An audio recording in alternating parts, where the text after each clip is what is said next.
સીડ્યા છે યાર. હવે ખાલી પંજો માથે પડે ને, આમ પંજો ફેદા નીકળી જાય. તમે જાણો છો ડીડકો એટલે આ દુહો કીધો. હવે નંબરિયા પડે છે, ફિલ્મ બાકી છે યાર.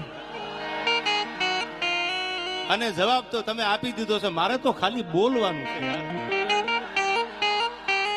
હજી કહું છું, આ આવડા મારા ચાહક છે ત્યાં સુધી તમારે મથાય એટલું મથી લેજો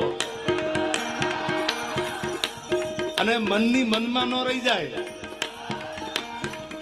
હવે મારાથી નથી રહેવાતું.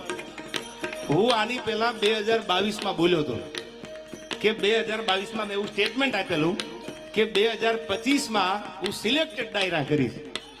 આ ઘા સહન નથી થતા યાર. એટલે ત્યારે બધાને એવું હતું કે એવા તો કયા ઘા હશે જે તમે 4-5 દીથી સાંભળો છો. અરે તમારી જાતના સાલાવ ખદડાવ, તમારામાં દમ હોય તો હામી સાથીએ મોરે મોરો મારી દો, ખબર પડે. ફિલોસોફી કરવા તમને બોલાવે છે. તમે મને પૈસા આપ્યા આ પ્રોગ્રામમાં, કલાકાર તરીકે તમે મને બોલાવ્યો. શું કામ બોલાવ્યો? સારી વાત કરું, સારું ગીત ગાવ, સારા 1-2 પ્રસંગ બોલું, એ માટે બોલાવ્યો ને.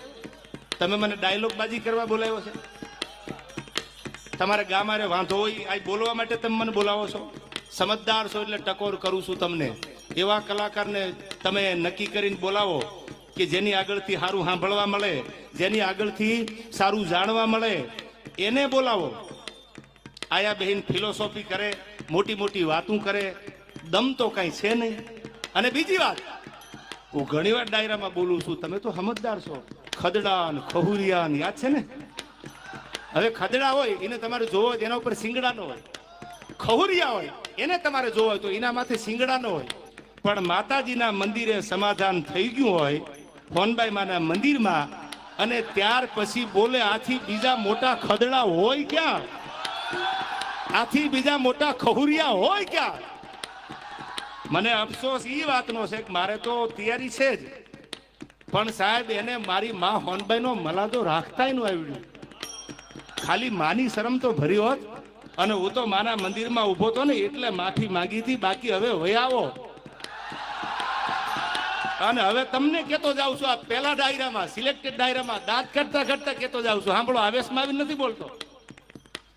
હવે માફી માંગુ તો હું ડાયરા મૂકી દઈશ. હવે તમારે જેને આવવું હોય એને વયા આવજો, પણ ડાયલોગ બાજી ન કરતા સામે વહી આવો. મોરે મોરો મારી દો તો મારું મરદના દીકરા છો. અને હવે કોઈ ભાઈડો માફી